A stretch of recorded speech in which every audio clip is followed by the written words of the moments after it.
అందరికీ praise the lord. ఈరోజు మనము ద్వితీయోపదేశకాండము 13వ అధ్యాయాన్ని ధ్యానం చేసుకుందామండి. దయచేసి బైబిల్ చదవాలన్న ఆసక్తి ఉన్న ప్రతి ఒక్కరికి కూడా ఈ వీడియోని షేర్ చేయండి. టైం లేక చదువు రాక బైబిల్ చదవలేని వారు ఉంటారు కదండి, అలాంటి వారికి దేవుని వాక్యాన్ని షేర్ చేయండి. దేవుడు మనందరినీ దీవించి ఆశీర్వదిస్తాడు. 13వ అధ్యాయాన్ని ధ్యానం చేసుకుందామండి. ప్రవక్తయే గాని కలలు కనువాడే గాని నీ మధ్య లేచి నీ ఎదుట సూచక క్రియనైనను మహత్కార్యమునైనను చేసి నీవు ఎరుగని ఇతర దేవతలను అనుసరించి పూజింతుము రమ్మని చెప్పిన ఎడల అతడు నీతో చెప్పిన సూచక క్రియ గాని మహత్కార్యమును గాని సంభవించినను ఆ ప్రవక్త మాటలను కలలు కనువాని మాటలను వినకూడదు. ఏలయనగా మీరు మీ దేవుడైన యెహోవాను మీ పూర్ణ హృదయముతోను మీ పూర్ణ ఆత్మతోను ప్రేమించుచున్నారో లేదో తెలుసుకొనుటకు మీ దేవుడైన యెహోవా మిమ్మును పరీక్షించుచున్నాడు. మీరు మీ దేవుడైన యెహోవాకు లోబడి ఆయనకే భయపడి ఆయన ఆజ్ఞలను అనుసరించి ఆయన మాట విని ఆయనను సేవించి ఆయనను హత్తుకొని ఉండవలెను.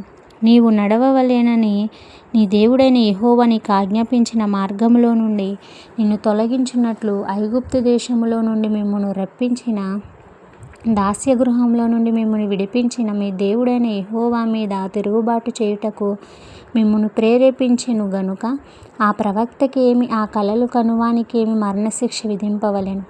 అట్లు నీ మధ్య నుండి ఆ చెడుతనమును పరిహరింపవలెను. నీ తల్లి కుమారుడే గాని నీ సహోదరుడే గాని నీ కుమారుడే గాని నీ కుమార్తెయే గాని నీ కౌగిట భార్యయే గాని నీ ప్రాణ స్నేహితుడే గాని భూమి యొక్క ఈ కొన మొదలుకొని ఆ కొన వరకు నీకు సమీపముగా నుండినను నీకు దూరముగా నుండినను నీ చుట్టూ నుండి జనములు దేవతలలో నీవును నీ పితరులను ఎరుగని ఇతర దేవతలను పూజింతము రమ్మని రహస్యముగా నిన్ను ప్రేరేపించిన ఎడల వారి మాటకు సమ్మతింపకూడదు, వారి మాట వినకూడదు, వారిని కటాక్షింపకూడదు, వారి యందు జాలిపడకూడదు, వారిని మాటుపరచకూడదు, అవశ్యముగా వారిని చంపవలెను. చంపుటకు నీ జనులందరికీ ముందుగాను నీ చెయ్యి మొదట వారి మీద పడవలెను, రాళ్లతో వారిని చావగొట్టవలెను. ఏలయనగా ఐగుప్తు దేశములో నుండి దాస్యగృహములో నుండి నిన్ను రప్పించిన నీ దేవుడైన యెహోవా యొద్ద నుండి వారు నిన్ను తొలగింప యత్నించెదరు. అప్పుడు ఇశ్రాయేలీయులందరూ విని భయపడుదురు గనుక నీ మధ్య అట్టి దుష్కార్యమేమియూ ఇకను చేయకూడదు. నీవు నివసించుటకు నీ దేవుడైన యెహోవా నీకిచ్చుచున్న నీ పురములలో ఏదో ఒక దాని యందు పనికిమాలిన కొందరు మనుష్యులు నీ మధ్య లేచి మీరు ఎరుగని ఇతర దేవతలను పూజింతము రమ్మని తమ పుర నివాసులను ప్రేరేపించరని నీవు వినిన ఎడల నీవు ఆ సంగతిని శోధించి పరీక్షించి బాగుగా విచారింపవలెను. అది నిజమైన ఎడల అనగా అట్టి హేయమైనది నీ మధ్య జరిగిన ఎడల ఆ పుర నివాసులను అవశ్యముగా కత్తివాత సంహరించి దానిని దానిలో నున్న సమస్తమును దాని పశువులను కత్తివాత నిర్మూలన చేయవలెను.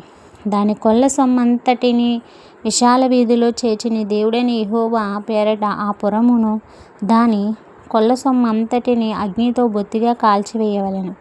అది తిరిగి కట్టబడక ఎల్లప్పుడూ పాడుదిబ్బయై ఉండును. నేడు నేను నీకు ఆజ్ఞాపించు ఆయన ఆజ్ఞలన్నింటినీ గైకొనుచు నీ దేవుడైన యెహోవా దృష్టికి యథార్థమైన దాన్ని చేయుము. నీ దేవుడైన యెహోవా మాట వినునప్పుడు యెహోవా తన కోపాగ్ని నుండి మల్లుకొని నీ యందు కనికరపడి నిన్ను కరుణించి నీ పితరులతో ప్రమాణం చేసిన రీతిని నిన్ను విస్తరింపచేయునట్లు నిర్మూలము చేయవలసిన దానిలో కొంచెమైనను నీ యొద్ద ఉంచుకొనకూడదు. ఇంతటితో ఈ పరిశుద్ధ వాక్యము మనలందరినీ దీవించి ఆశీర్వదించునుగాక. ఆమేన్.